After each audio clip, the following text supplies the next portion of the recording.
सब साथ में मिलकर के बोलते हैं जय आरसीएम। देखिए, मेरे को सेमिनार लेने की प्रैक्टिस नहीं है और मेरे को इस तरह से पब्लिक स्पीकिंग की बहुत ज्यादा आदत नहीं है। मेरा आज का जो विशेष एजेंडा ये है कि कुछ बातचीत आप लोगों से करना चाहता हूँ।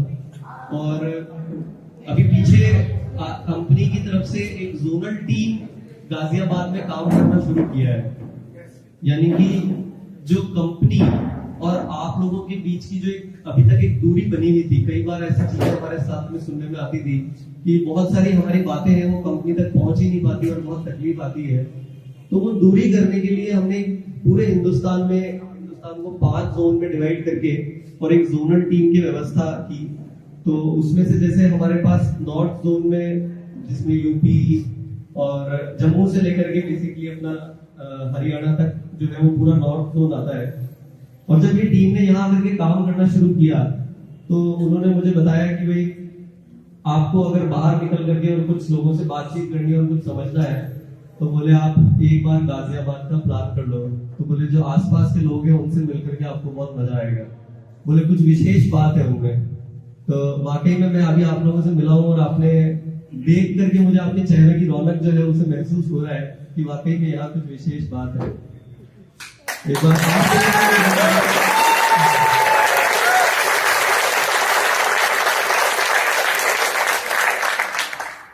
देखिए, मेरा पर्पस जो है आने का, या आज हम लोग आप लोगों से जो बातचीत करना चाह रहे हैं उसका मैं पर्पस बता देता हूँ।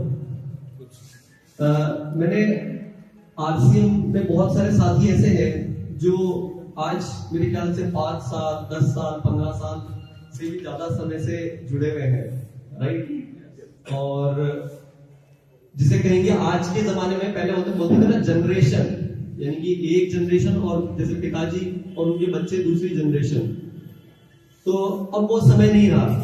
अब तो ये होता है कि हर 5 साल 3-4 साल 5 साल में जनरेशन बदल रही है। मतलब मैं मिलता हूँ और मेरे से जो कम उम्र वाले 5 साल वाले व्यक्ति से मिलता हूँ तो ऐसा लगता है कि ये तो बहुत आगे, मतलब वो अलग सोच रहे हैं, हम अलग सोच रहे हैं। और ऐसे ही जनरेशंस हमारे साथ में सामने की बातें हैं कि जब टेलीफोन होता था वैसे घुमाने वाला, और आज ये टाइम में हम देख रहे हैं कि भाई वो पेजर आया और पेजर से और पता नहीं क्या क्या होकर के आज तो मोबाइल तो ऐसा हो गया कि जिसकी कोई वैल्यू नहीं है। पता नहीं आदमी सिर्फ खड़ा होगा और ऐसी बात कर रहा होगा, पता नहीं कहाँ से कर रहा होगा, समझ नहीं आएगा। होगा नहीं, हमारे रहते रहते हो सकता है शायद ऐसा। जिस गति से दुनिया आगे बढ़ रही है, हो रहा है कि नहीं हो रहा है? तो यानी कहने का मतलब ये है कि लगभग एक पूरी सदी आरसीएम के साथ में आप लोगों ने जी है अभी तक, राइट। और जिस गति से दुनिया आगे बढ़ रही है और आरसीएम जो इतना खूबसूरत सिस्टम है वो भी उतनी ही गति से आगे बढ़ना चाहिए कि नहीं बढ़ना चाहिए? बढ़ना चाहिए। क्या आरसीएम उसके लायक है कि नहीं है? है आरसीएम उस लायक? तो बिल्कुल वही जर्नी मैं आप लोगों के साथ में शेयर करना चाहूंगा कि ये आज के कुछ 8-10 साल पहले की बात है, जब आरसीएम का जब दोबारा शुरुआत हुई थी 2012 में। तो हम लोग एक चीज पे विचार करते थे कि भाई इतना खूबसूरत सिस्टम, इतने अच्छे विचार के द्वारा बनाया गया और इतना बेहतरीन पूरे हिंदुस्तान में आरसीएम का एक परिवार, जब इतनी बेहतरीन चीज है तो इसमें कुछ ऐसा काम करना है जिसको दुनिया देखे और बोले कि भाई वाह, ये कोई काम है मजेदार।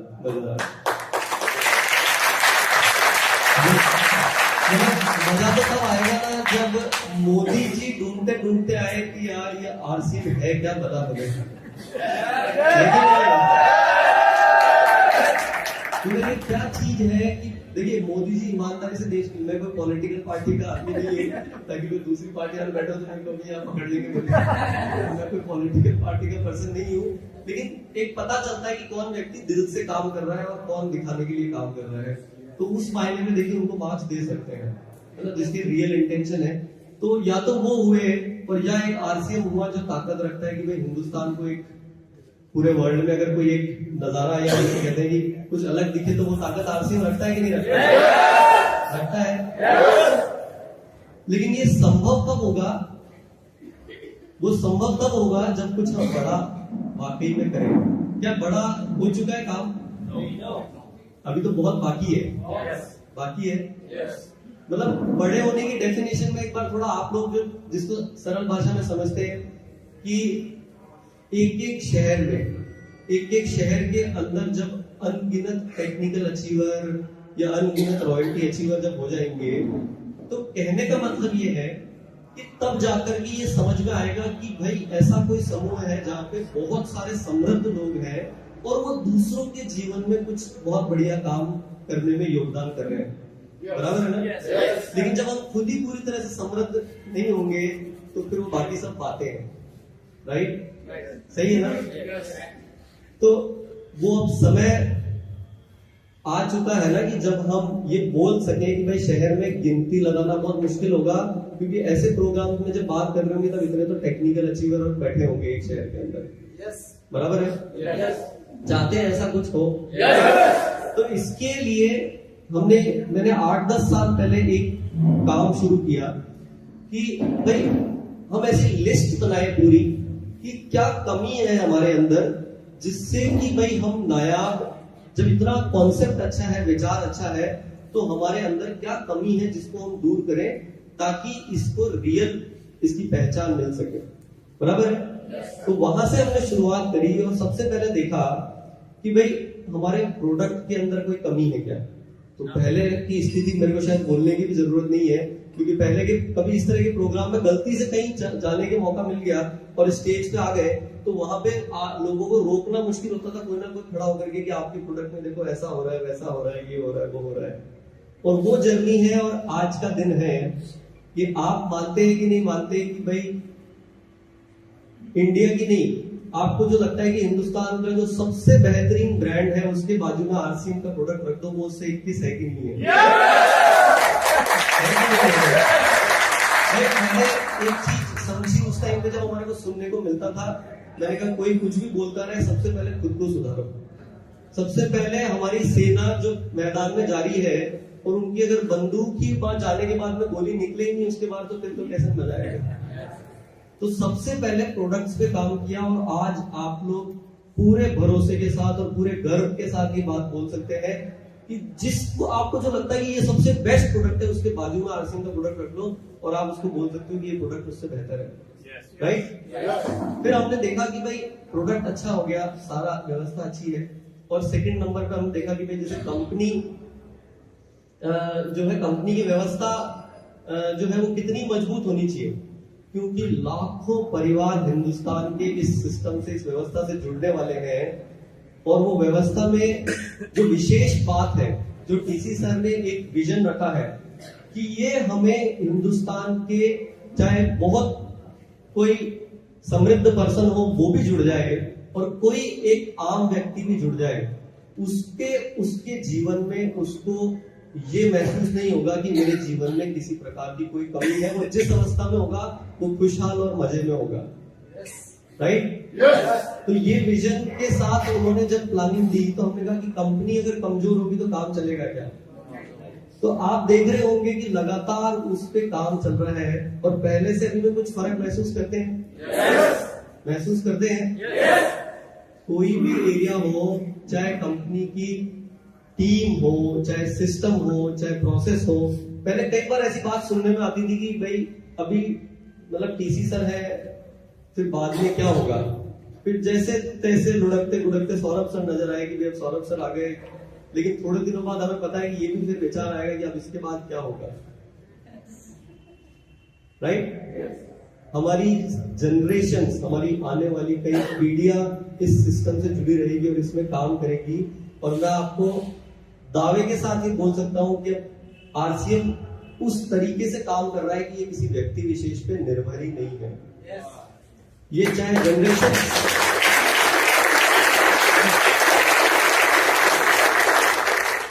ये कोई साधारण काम है क्या आरसीएम? या किसी व्यक्ति विशेष पे चलना चाहिए क्या? ये एक ऐसी मजबूत व्यवस्था है।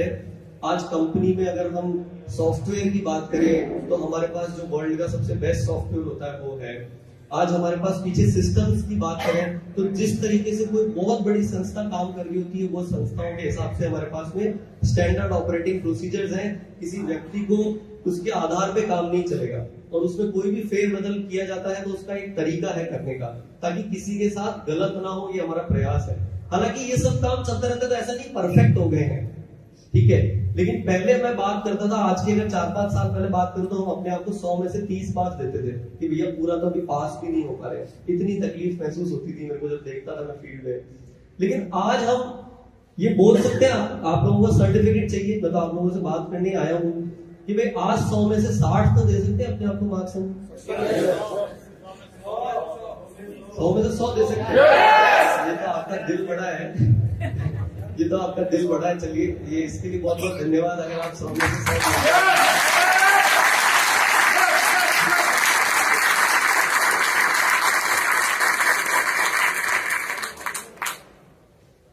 ये आपका दिल बड़ा है, 100 में से 100 दे रहे हैं, लेकिन मैं फिर भी बिल्कुल पक्का है कि हम अपने आप को हमारा एनालिसिस करते हैं। क्योंकि देखिए, जो दिन अगर ये आ गया कि हमने मान लिया कि हम 100 में से 100 है, वो तो फिर दिन ही खत्म है, फिर तो प्रगति वहीं रुक जाएगी। हम अभी अपने आप को देते हैं 100 में से 60, हाँ 100 में से 98-99 उस दिन देंगे जब आप उछल उछल के कूद कूद के बोल रहे होंगे कि मजा आ गया, मजा आ गया, मजा आ गया, आरसीएम के साथ में काम करने में मजा आता है। यस, अभी मजा आता है कि नहीं आता है? लेकिन उस टाइम आप अपने आप को संभाल ही नहीं पा रहे होंगे। ये क्वेश्चन पूछेंगे ना कोई आपसे, तो आप उछल उछल के बोल रहे होंगे, मतलब कंट्रोल ही नहीं कर पाओगे आप अपने आप को।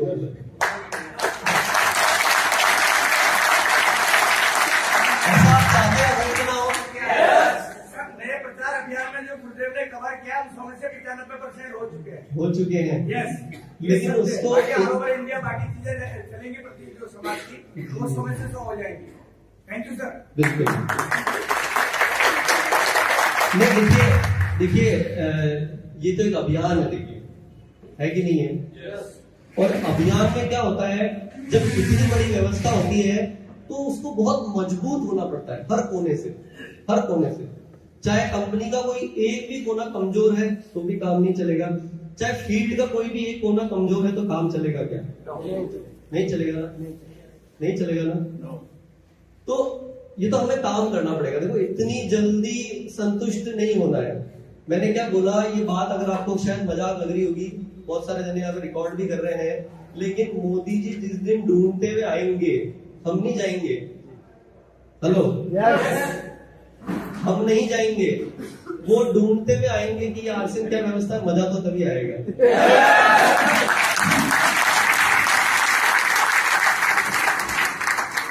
आरसीएम के प्रोडक्ट को बनाते वक्त भी हमने यही ध्यान में रखा कि जब तक आप बोल नहीं दो कि भाई मजा आ गया। अच्छा, हमने ये कभी भी नहीं समझाते थे टीम को कि बहुत अच्छा प्रोडक्ट बनाना है, बहुत अच्छा प्रोडक्ट बनाना है। नहीं, ये कोई क्राइटेरिया नहीं है, ये कोई मजाक है कि आप सोचिए कि आरसीएम वाली प्राइस में इतनी क्वांटिटी में, इतने बड़े स्केल पे इस क्वालिटी का प्रोडक्ट बना करके और डायरेक्ट सेलिंग सिस्टम में बेचना है, कोई मजाक है क्या?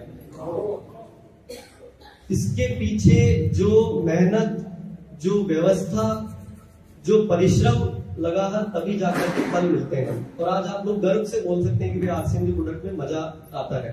वहां पे भी हम अभी अपने आप को 100 में से 100 मार्क्स नहीं देते हैं, लेकिन ये और बता दूं, वहां पे भी आपको किसी के हाथ में प्रोडक्ट दे दिया ना, उसके हाथ में करंट आ जाना चाहिए कि भाई यार ये क्या चीज थी, मजा आ गया, राइट?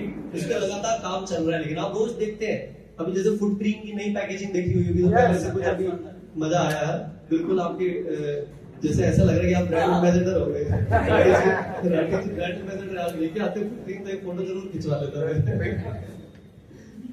तो कहने का मतलब ये है कि तो इसके बाद में कड़ी में हमने क्या करा, आप देखा कि अब अपने जो आरसीएम की डिपो और पिकअप सेंटर व्यवस्था है, हम वहां पर पहुंचे और डिपो और पिकअप सेंटर व्यवस्था पे भी हमने देखा काफी काम करने की जरूरत है। यहाँ पे काफी सारे पिकअप सेंटर साथी भी बैठे हैं ना, पिकअप सेंटर साथी काफी सारे हैं जी। तो पिकअप सेंटर और डिपो व्यवस्था पे, क्योंकि मैंने अभी क्या बात बोली कि भाई मोदी जी ढूंढते हुए आने चाहिए, और कोई भी कड़ी अगर कमजोर रही तो काम नहीं चलेगा। तो हमें पिकअप सेंटर और डिपो व्यवस्था पे काम करने की जरूरत है कि नहीं है जरूरत। तो ये हम जब अभी घूमने लगे फील्ड में, हमें महसूस हुआ कि अगर पिकअप सेंटर और डिपो व्यवस्था को ठीक करना है तो कैसे किया जाए। इतनी बड़ी व्यवस्था है और इतना सारा मतलब पूरे हिंदुस्तान में 10,000 पिकअप सेंटर है, ठीक है, और बहुत अलग अलग तरह की परिस्थितियां हैं जो हम सब जानते हैं। तो इसको ठीक कैसे किया जाए, एक तो मैं आपसे ये बातचीत करने के लिए आज आया हूँ। और इसमें हमने क्या करा कि कंपनी की साइड से एक जोनल टीम का गठन किया। वो इसी वजह से किया कि भाई जो उनकी समस्या है वो कोई करीब से जाकर के उनके साथ में बैठ करके सुने और उसको सॉल्व करे, क्योंकि बिना इस कड़ी को मजबूत करे ये हम जो सपना देख रहे हैं, ये जो बात समझ रहे हैं, ये संभव नहीं है। मानते हैं? yes. इस बात से सब सहमत है? yes. क्योंकि आप इतनी मेहनत करके एक व्यक्ति को तैयार करते हैं और उसको बोलते हैं कि भाई आरसीएम का प्रोडक्ट लेकर के आ जाना, प्रोडक्ट एकदम नंबर 1 है, नंबर 1 कंपनी है, गजब का काम है कि नहीं है? yes. है कि नहीं है? yes. और जैसे ही वो व्यक्ति पिकअप सेंटर पे जाता है तो वहां पे सारों पे नहीं होता ऐसा, लेकिन कुछ कमजोर कड़ी है। और पिकअप सेंटर वाले जब डिपो पे जाते हैं तो वहां पे भी अभी कहीं ना कोई कमजोर कड़ी कहीं ना कहीं है, ठीक है। तो जैसे प्रोडक्ट पे काम किया, जैसे कंपनी पे काम किया, तो क्या हम सब मिलजुल करके डिपो और पिकअप सेंटर व्यवस्था को भी मजबूत कर सकते हैं? yes. करना चाहिए। yes. तो ये बहुत अहम मुद्दा है, इस पे अपन बात करेंगे, जैसे कि क्या हमें करने की जरूरत है, क्या करना चाहिए, वो बात हमें करनी आवश्यक हो गई है।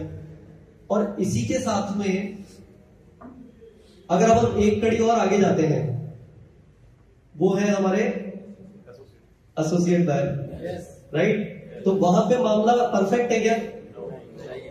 वहां पे सब कुछ ठीक है क्या?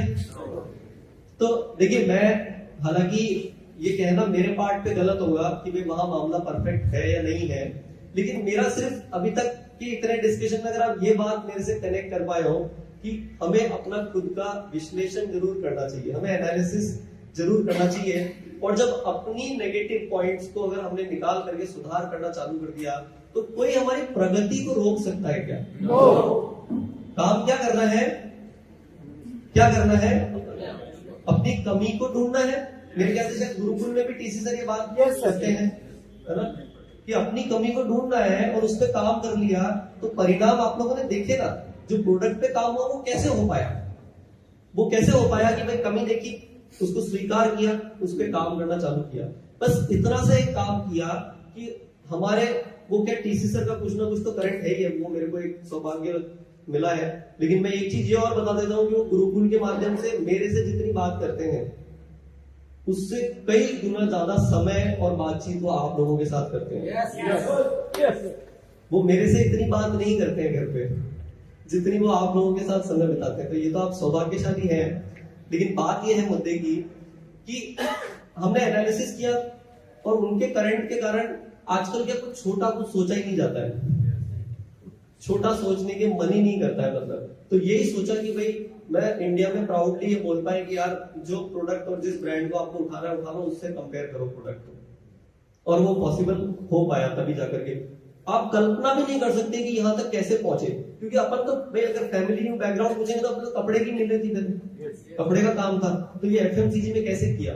तो मैं बताता हूँ कि अपने लिए गोल ये सेट किया कि भाई आप लोगों के हाथ में जब प्रोडक्ट आए तो बोले आपको बोलना पड़ेगा कि मजा आ गया, वहां तक लेकर के जाना। तो अपने आप रास्ते निकलते गए, प्रकृति सिखाती गई, गिरे उठे फिर खड़े हुए, करते करते आज नतीजे हमारे सामने है। लेकिन छोटा नहीं सोचा।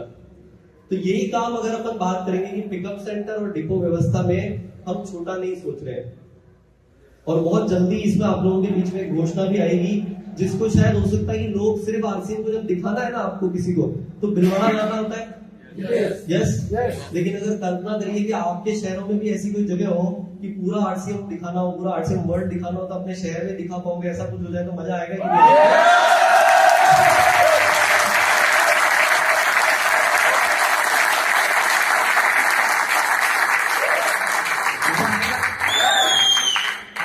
लोग आगे होकर के बोलेंगे यार एक बार वहां जाना है यार, मजा आता है यार, क्या चीज है, जगह लेके चलोगे क्या हो, तो मजा आएगा। yes. लेकिन यस बोलने में और ताली बजाने में मजा बहुत आता है लेकिन कोई काम आसानी से नहीं होता है, मेहनत तो हमें करनी ही पड़ती है। तो इसमें काफी काम करना पड़ेगा। ये जो कमजोर कड़ी है, मान लो वहां ले भी गए और फिर पिकअप सेंटर प्रोडक्ट लेने तो व्यक्ति क्योंकि उसके नजदीक नहीं जाएगा और वहां फिर जाकर के नेगेटिव हो गया तो मामला गड़बड़ हो जाएगा। तो तो ये मैं कहना चाह रहा हूँ कि हमें विश्लेषण करने में मेरे ख्याल से बुराई नहीं है कोई। तो इसी विश्लेषण में आप लोग सब यहाँ आए हैं इतनी दूर से, और इतना तो मैं ये बात करना चाहूंगा कि अभी क्या होता है, एक इस मुद्दे पे अगर कुछ बातचीत कर सके और थोड़ा कुछ एक निर्णय हम कर सके तो करना चाहिए। तो एसोसिएट बायर फ्रंट पे पिकअप सेंटर डिपो पे तो हमने काम चालू कर दिया। एसोसिएट बायर फ्रंट पे एक हमारे सामने एक डेटा आता है, इस पे कुछ कर सकते हैं क्या, ये मैं आप लोगों से जानना चाहता हूँ। मैं कोई इसमें कोई गाइडलाइन नहीं देने के लिए आया हूँ, मैं आपसे जानना ही चाहता हूँ कि अगर अभी हम 100 व्यक्तियों को आरसीएम से जोड़ लेते हैं, 100 व्यक्तियों को जोड़ लेते हैं, बताते तो हम मान लो जैसे 1000 को बताते हैं तो 100 तैयार होते होंगे जुड़ने के लिए, लेकिन जो जुड़ा, जिस पौधे को आपने लगा दिया, जो बीज आपने बो दिया, उसमें से अभी कितने लोग हैं जो आरसीएम के साथ में ठहरते हैं, रुकते हैं? कितने हैं? 2, 5, 10। बहुत अच्छा कर रहे हैं। तो 15 ऐसे ही हो रहा है क्या? सभी की यही फिगर है क्या लगभग? एक बार अपनी बात करने के लिए 10 का ले लें, 10 का ले लें, अच्छा फिगर है। हंसती रहे यार, ज्यादा ले लिया बहुत।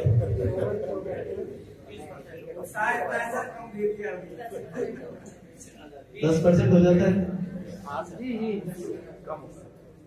10 से भी कम होगा, 10 से भी कम होगा। चलो 10 ले लेते हैं, इतना तो सबका दिल तो रखना पड़ेगा। लेकिन एक चीज मुझे बताइए कि ये स्थिति ठीक है क्या? ठीक है क्या? क्या आरसीएम कमजोर है क्या? क्या प्रोडक्ट्स कमजोर है? क्या हम गलत तरीके से काम करते हैं क्या? कुछ किसी के साथ चीटिंग वीटिंग करके कुछ ऐसे कुछ काम करते हैं क्या? तो फिर क्या गड़बड़ हो रही है? तो ये एक खाली मैं बीज आप लोगों के कि इस पे अब आवश्यकता है कुछ काम करने की, ठीक है ना? मतलब तभी सुधार, तभी कुछ हम बेहतर हो पाएंगे। मैं ये नहीं कह रहा हूं कि 100 में से कुछ 100 व्यक्ति ठहरेंगे, लेकिन क्या इस पे विचार किया जा सकता है? क्योंकि क्या हो रहा है ना कि हम बहुत मेहनत कर रहे हैं, हम क्या विचार रख रहे हैं कि भाई ऐसा संभव है ना कि आरसीएम जितना खूबसूरत विचार है, ये अपने आप में जो इतना खूबसूरत सिस्टम है, क्या मोदी जी तक हमारी आवाज नहीं पहुंच सकती है? पहुंच सकती है। तो पहुंचने के लिए ये कमजोर एक कड़ी रह रही है, क्योंकि बहुत सारे लोग, यानी कि आपने एक पेड़ लगाया और वो पेड़ मर गया,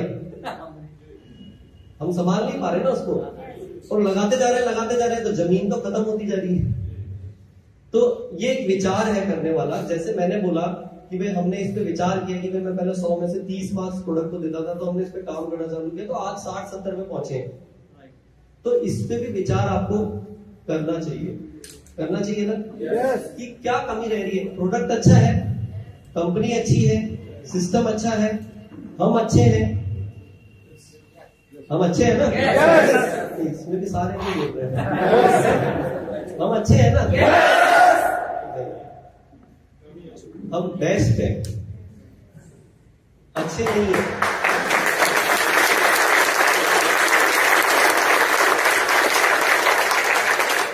कोई मजाक है क्या आरसीएम का हजारों की तादाद में कोई प्रोग्राम हो जाता है और एक चींटी तक भी नहीं मरी? ये भी मतलब उतना ध्यान रख के हम किसी कार्य को करते हैं, बराबर है ना? कोई अनुशासन लगता है कि बहुत बड़ा की सेना लगानी पड़ती है, इतने बड़े बड़े कार्यक्रम कर लेते हैं, हम इतना कुछ करते हैं, इतनी जगह मिलते हैं, लेकिन जो संस्कार आरसीएम परिवार के पास में है, जो टीम हमारे पास है, जो आप लोग हैं, जो प्यार है, जो एक विजन है सबके साथ में, ये किसी कोई मामूली बात नहीं है, ठीक है? ये नायाब है। जैसे हमारे प्रोडक्ट नायाब है, जैसे कंपनी नायाब है, जैसे डिसीजन नायाब है, वैसे ही ये जो परिवार है ये भी नायाब है अपने आप में, राइट? है ना?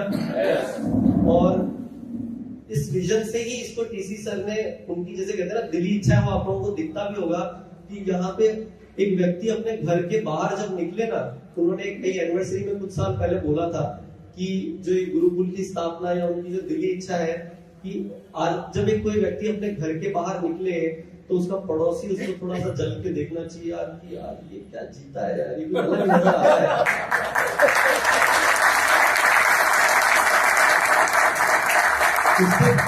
मतलब वो अभी जैसे राठी जी ने बोला कि भाई अपने पार्टनर को साथ में लेकर के चलो, अपने बच्चों को साथ में लेकर के चलो, वो खुश है जिस स्थिति में है, वो मजा कर रहे हैं जिस स्थिति में है, जो एक इनकम आएगी धीरे धीरे आगे बढ़ेंगे, कोई एक दिन में तो कोई चमत्कार होता नहीं है, सब कुछ होगा, लेकिन लाइफ का मजा ये किसी काम में संभव है क्या? किसी वर्क में, किसी जॉब में, किसी बिजनेस में ये संभव है क्या कि जीवन का मजा लेते हुए काम को करना है?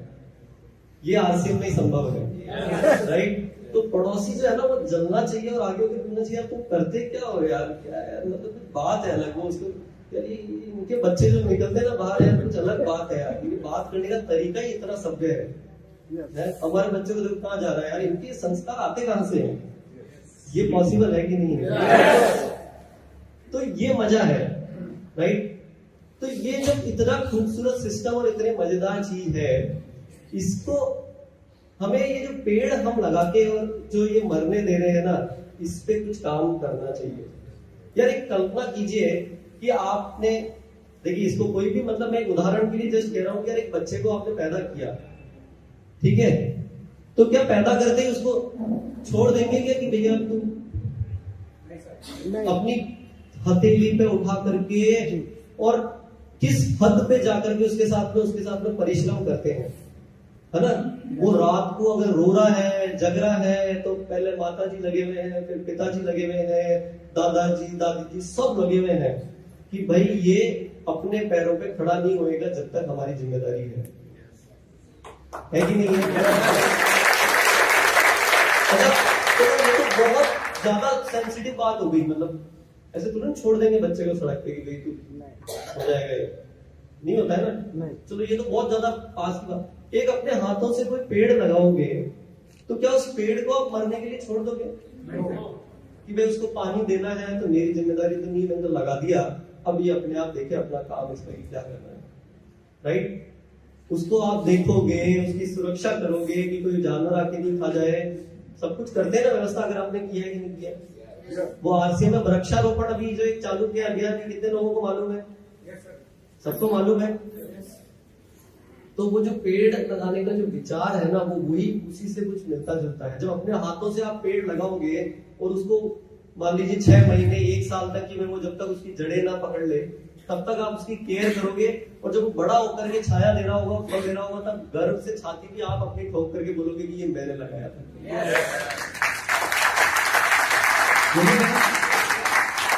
तो इसी तरीके से हम और क्या कर रहे हैं, नए लोगों को जब आरसीएम सिस्टम से जोड़ रहे हैं तो कुछ ना कुछ कमी रह रही है, कोई ना कोई बटन पूरी तरह से दब नहीं रहा, सही है कि नहीं है? शायद ऐसा ही कुछ हो रहा है। तो इस पे काम कर सकते हैं कि भाई इस पे कुछ काम किया जाए कि यार कमी क्या रह रही है, क्या कमी रह रही है, राइट?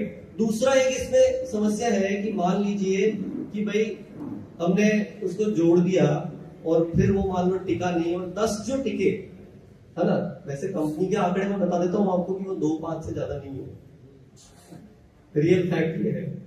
तो वो जो 2-5 है वो भी जो रुकते हैं उसमें से ऐसे ऐसे डेटा है कि 2 साल से 5 साल से वो सिर्फ हेल्थ गार्ड ऑयल खरीद रहा है आदमी, बाकी के किसी प्रोडक्ट को वो टच नहीं करते हैं। या किसी ने मान लीजिए गामा ओरिजिनल खरीदा तो पूरी जिंदगी गामा ओरिजिनल ही खरीद रहा है, या किसी ने अगर चाय पत्ती शुरुआत करी तो वो चाय पत्ती ही खरीद रहा है। होता है ऐसा? आप लोगों के पास खुद के पास ऐसे डेटा है, फिगर है, तो क्या किया जाए भाई? क्या ऐसा, क्या बाकी के प्रोडक्ट अच्छे नहीं है क्या? अच्छा, यहाँ पे कितने लोग ऐसे हैं जो 100% आरसीएम के प्रोडक्ट काम में लेते हैं? क्या बात है, एक बार आपके लिए तालियां बजाइए।